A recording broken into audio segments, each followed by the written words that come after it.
Break બાદ community બજાર પર આપનું સ્વાગત છે અને હવે આપણે એગ્રી કોમ્યુનિટીઝ અંગે ચર્ચા કરીશું. ભાવિક પટેલ, ટ્રેડ બુલ સિક્યુરિટીઝના ભાવિક પટેલ આપણી સાથે જોડાઈ ગયા છે. ભાવિકજી, સ્વાગત છે આપનું સીએનબીસી બજાર પર. Good evening. અને મસાલા પેક સાથે શરૂઆત કરીએ.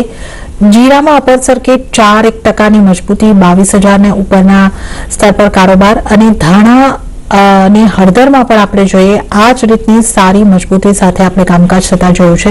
4.81% મજબૂતી ધાણામાં, ટર્મરિકમાં 3.27% મજબૂતી. તો આ જે મસાલા પેકમાં આજે જે શાનદાર મજબૂતી દેખાય છે, કયા કારણોને આગળ આપ કઈ રીતે જોઈ રહ્યા છો મસાલા પેકને?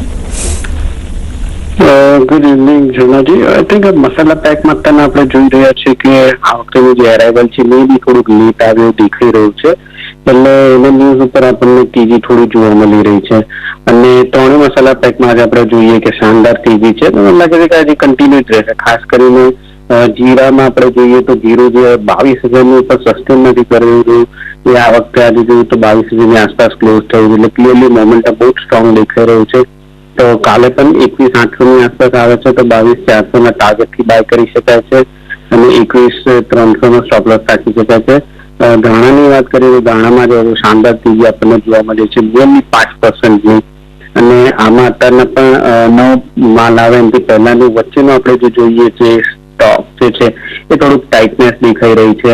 એટલે આઈ થિંક નવા માલ આવે પછી પ્રાઇસીસ જે છે એ થોડુંક વીક થઈ શકે છે. તો અત્યારના ધાણામાં પણ 10,500 આસપાસ બાય કરી શકાય. 10,700 ટાર્ગેટથી 10,400 સ્ટોપ લોસ રાખી શકાય છે. અને હળદરની વાત કરીએ તો હળદરમાં પણ જોઈએ તો આપણને એક 15,000 એક ઓલરેડી સારું સપોર્ટ બની ચૂક્યું છે. અને વારંવાર કહેતું છે કે જ્યાં સુધી 15ની નીચે જ જતું ત્યાં સુધી કોઈ સેલિંગ પ્રેશર દેખાતું નથી. અગેન આપણને 16,500 સુધીના લેવલ જોવા મળી શકે છે. તો હળદરમાં પણ બાય છે 16,500 ટાર્ગેટથી અને નીચે 15,900 સ્ટોપ લોસ રાખી શકાય છે. ઓકે, તો ત્રણેય મસાલામાં ખરીદી કરીને ચાલવાની સલાહ. વાત જીરાની કરી લઈએ તો અહીંયા આગળથી 21,800 આસપાસના કાલે તમને લેવલ મળે છે તો બાઇંગ કરીને ચાલો.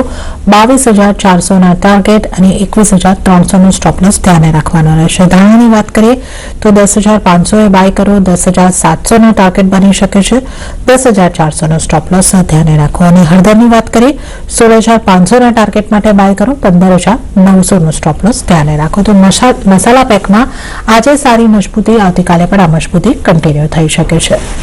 ગુવાર પેકમાં પણ અહીંયા આગળથી આપણે 0.2% આસપાસની ગુવાર કમ ગુવાર સીડ બંનેમાં આજે ખરીદારી આવતા જોઈ.